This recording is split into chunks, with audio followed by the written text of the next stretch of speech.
গত বছর ৭ই জুন ২০২৩ হঠাৎই শান্তিপুর পৌরসভায় হানা দেয় সিবিআই প্রতিনিধি দল। প্রসঙ্গ পুর নিয়োগ দুর্নীতি। এরপর গত বছর ২৬শে জুলাই কলকাতায় সিবিআই দপ্তর নিজাম প্যালেসে পুর নিয়োগ দুর্নীতি মামলায় জিজ্ঞাসাবাদের জন্য ডাকা হয় শান্তিপুর পৌরসভাকে। তখনই সিবিআই দপ্তরে সিবিআই এর ডাকে সমস্ত নথি নিয়ে হাজির হয়েছিল শান্তিপুর পৌরসভার আধিকারিকরা। জিজ্ঞাসাবাদ শেষে শান্তিপুর পৌরসভা দুর্নীতির সঙ্গে যুক্ত নয় এমন কথাও সংবাদ মাধ্যমের সামনে জানিয়েছিলেন শান্তিপুর পৌরসভার আধিকারিকরা। আজ সিবিআই তলবের ১ বছরের বর্ষপূর্তির দিন শান্তিপুর পৌরসভাকে ক্লিন চিট দিল সিবিআই।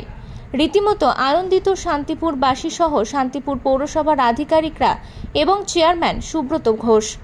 বিগত ৭ই জুন ২০২৩-এ প্রথম সিবিআই দপ্তর থেকে আমাদের শান্তিপুর পৌরসভায় ইনকোয়ারির জন্য, ইনভেস্টিগেশনের জন্য তারা এখানে আসেন, যে 18টা নিয়োগ সংক্রান্ত বিষয় তারা জানতে চান এবং আমরা তখন তাদেরকে সমস্ত তথ্য, কিভাবে নিয়োগ প্রক্রিয়া চালু হয়েছিল, কিভাবে সমস্ত রিপোর্ট তাদের আমরা পুঙ্খানুপুঙ্খ তাদের কাছে আমরা রিপোর্ট তুলে দিই এবং বিগত দিনে এই নতুন বোর্ড আসার পরে আমরা যে স্বচ্ছতার সঙ্গে চলছি এবং তার আগেই আমরা ডিএলবির কাছে আমরা এই 18টা নিয়োগ সংক্রান্ত বিষয় আমরা জানতে চাই, আমরা নিয়োগটা করতে পারবো কি না।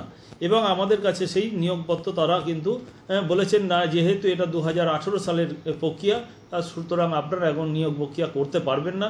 সুতরাং আমরা স্বচ্ছতার সঙ্গে বিগত দিনেও আমাদের চেয়ারম্যান তিনি স্বচ্ছতার সঙ্গে পৌর বোর্ড চালিয়েছেন, আমাদের নতুন বোর্ড আমরাও ঠিক স্বচ্ছতার সঙ্গে সকলকে নিয়ে শান্তিপুরের যে সার্বিক উন্নয়ন, মাননীয় মুখ্যমন্ত্রী মমতা বন্দ্যোপাধ্যায়ের সার্বিক উন্নয়ন আমরা 24টা ওয়ার্ডের সাধারণ মানুষকে আমরা পৌঁছে দিতে বদ্ধপরিকর। এবং আজকে তার প্রমাণ যে সিবিআই আমাদের সেদিনকে আমাদের শান্তিপুর পৌরসভাকে যে কালিমা লিপ্ত করতে চেয়েছিলেন, আজকে কিন্তু তারাই আজকে আমাদের ক্লিন চিট দিলেন।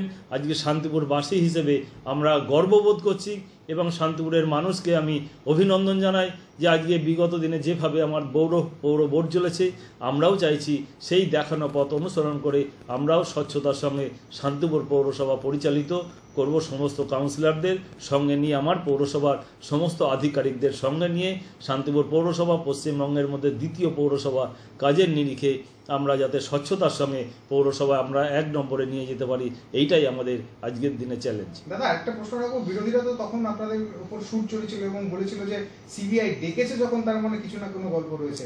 আজ তো সেই উত্তর পুরো সামনাসামনি, সেই বিষয়ে বিরোধীদেরকে কি বলবেন? এখন বিষয়টা বিরোধীদের বিরোধিতা করা তাদের কাজ, তারা করবেই।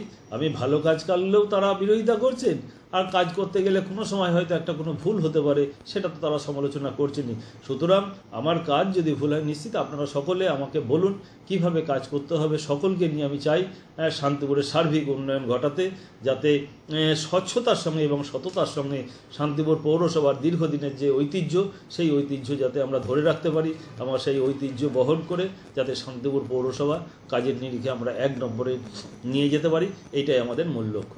প্রসঙ্গত 60টি পৌরসভাকে নিয়ে চলছিল এই পুর নিয়োগ দুর্নীতি মামলার সিবিআই তদন্ত। আজ সিবিআই রাজ্যের 3টি পৌরসভা বাদে বাকি 57টা পৌরসভার বিরুদ্ধে আদালতে চার্জশিট পেশ করল সিবিআই। যে 3টি পৌরসভার ক্লিন চিট পেল তারা শান্তিপুর, পানিহাটি, টাকি। চিট দিয়েছে এবং আপনি তো সেদিনকে গিয়েছিলেন সিবিআই দপ্তরে এবং আধিকারিকদের সাথে কথাও বলেছিলেন, দীর্ঘক্ষণ জিজ্ঞাসাবাদ হয়েছিল, আজ ক্লিন চিট পেলেন। আপনি তো প্রধান করণিক শান্তিপুর পৌরসভা, কি বলবেন এই বিষয়ে? কার্যত সেদিনকে, অর্থাৎ গত বছরের 26শে জুলাই 2023 সালে, ঠিক আজকে বর্ষপূর্তির দিন, সেদিনকে কিন্তু আমরা সিবিআই দপ্তরে যখন আমরা সিবিআই জিজ্ঞাসাবাদের পর আমরা যখন আসছি, তখন সিবিআই দপ্তরের বাইরেও গণমাধ্যমের বন্ধুরা যখন আমাদের সঙ্গে কথা বলেন, আমরা তখনই জানিয়েছিলাম যে সিবিআই অধিকর্তাদের সঙ্গে আমাদের যে আলোচনা হয়েছে, সেই আলোচনার নিট ফল কার্যত শান্তিপুর পৌরসভা এই পুরো দুর্নীতি নিয়োগ মামলা থেকে রেহাই পেতে চলেছে, অর্থাৎ ক্লিন চিট পেতে চলেছে। ঠিক 1 বছরের মাথায় আজকে ঠিক বর্ষপূর্তির দিন, অর্থাৎ 26শে জুলাই, আবারও একটা 26শে জুলাই 2024 সাল, আজকে কার্যত আমরা জানতে পারলাম যে পশ্চিমবঙ্গের 3টি পুরসভা শান্তিপুর, পানিহাটি এবং টাকি ক্লিন চিট পেয়েছে সিবিআই দপ্তর থেকে। ফলে এটা আমাদের কাছে একটা আনন্দেরও দিন এবং খুশির খবরও যে আমাদের ঠিক 1 বছর আগে যে দাবি ছিল এবং শান্তিপুর পৌরসভা যে স্বচ্ছতার সঙ্গে চলছিল এবং নিয়োগ দুর্নীতি মামলার সঙ্গে কোনোভাবে সংযুক্ত নয়, নিয়োগ দুর্নীতির সঙ্গে যুক্ত নয়, সেইটা দাবিটা প্রতিষ্ঠিত হলো এবং এই কারণে আমরা কিন্তু যথেষ্টই দাদা, খুশি। আজকে তাহলে কতগুলো পৌরসভার বিরুদ্ধে চার্জশিট জমা করলো সিবিআই? আমরা যেটা অসমর্থিত সূত্রে জানতে পেরেছি যে মোট 60টি পুরসভা নিয়ে এই সিবিআই তদন্ত হচ্ছিল, তো পুর দুর্নীতি নিয়োগ মামলার তদন্ত হচ্ছিল, তাতে 57টি পুরসভার নামে চার্জশিট জমা করেছে সিবিআই এবং 3টি পুরসভাকে কার্যত ক্লিনচিট দিয়েছে। তার মধ্যে শান্তিপুর, পানিহাটি এবং টাকি পুরসভা। নদিয়া থেকে মাধব দেবনাথের রিপোর্ট, আনন্দ বার্তা।